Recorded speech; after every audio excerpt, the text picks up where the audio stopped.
Known as the Door of No Return, it was the last step African slaves took on their soil before being shipped off on slave boats, headed to the New World against their will.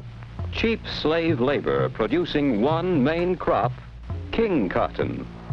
We're talking about the transatlantic slave trade from West Africa to the Americas, which lasted for centuries. 400 years of sweat, blood, and tears.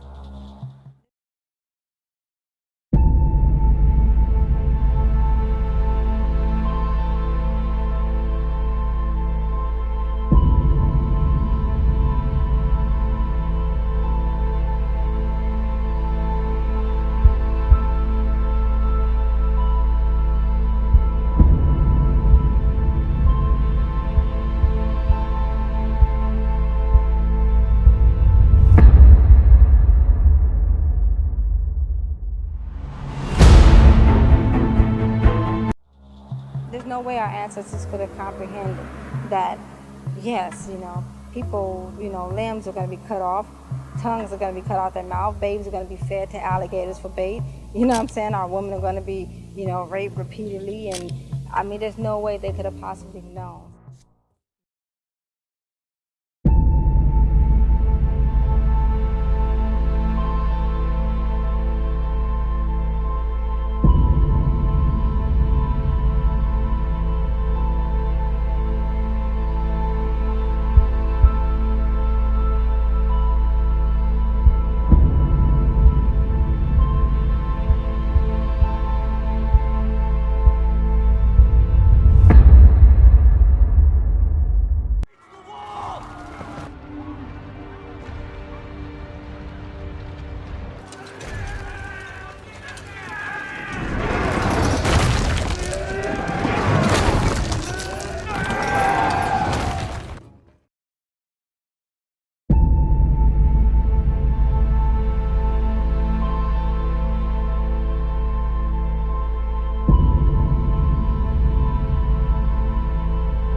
Ghana marked 400 years since the first transportation of enslaved Africans to America.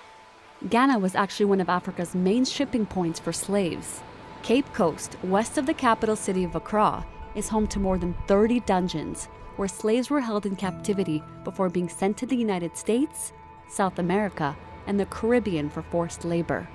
When I walked into Elmina Castle and I went to the Cape Coast, the smell and the haunting feeling of being haunted by the past was really something that was out of this world in terms of the human waste. You could still smell it. You could still smell the pain and the agony that happened there.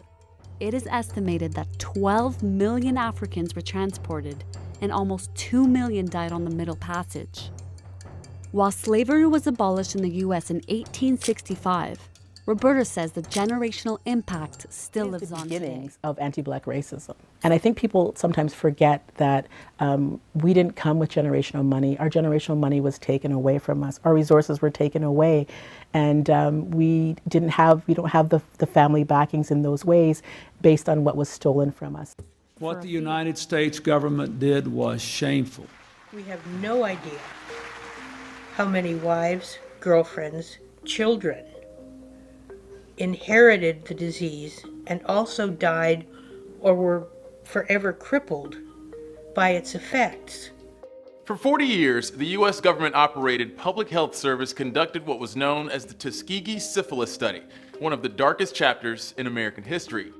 Now, over 40 years after the study ended, we still don't know, and might never know, the full extent of its effects. And the study might have continued if not for a 1972 article from Associated Press reporter Jean Heller. Everyone who knew about this, to my way of thinking, everyone who knew about this and didn't blow the whistle, that didn't shout to high heaven, "This is wrong,"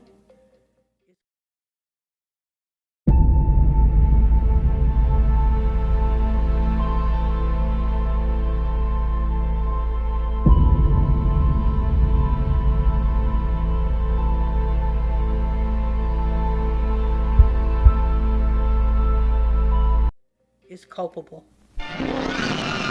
Syphilis was considered a national health crisis in the early 20th century. You don't know a thing about syphilis, except that you've got it. And many doctors at the time thought syphilis and other medical complications were affected by race. To study the disease, researchers found a population of poor, black, syphilitic sharecroppers in and around Tuskegee, Alabama during the Great Depression. Nearly 400 of the participants had syphilis, while another 200, the control group, did not. In the end, as many as 100 men died from complications related to untreated syphilis, and the message was very clear. Black deaths mattered. Medical doctors deliberately let them die, wanted them to die for what they could discover from their bodies later. How old were you when you first learned about the Tuskegee study? 23. The day you published this story, the day the story was published, did you know what was getting ready to happen? Yeah. I knew it would be explosive. After the story broke, and there was this incredible public outcry, Senator Kennedy had held very, very public congressional hearings on this. If they had been white, your public health service would never have agreed to do this study in the first place. They wouldn't have dared. The study and the aftermath are well documented in films and books, but there are still things we might never know, and for Heller, that goes back to the very beginning. I still have not heard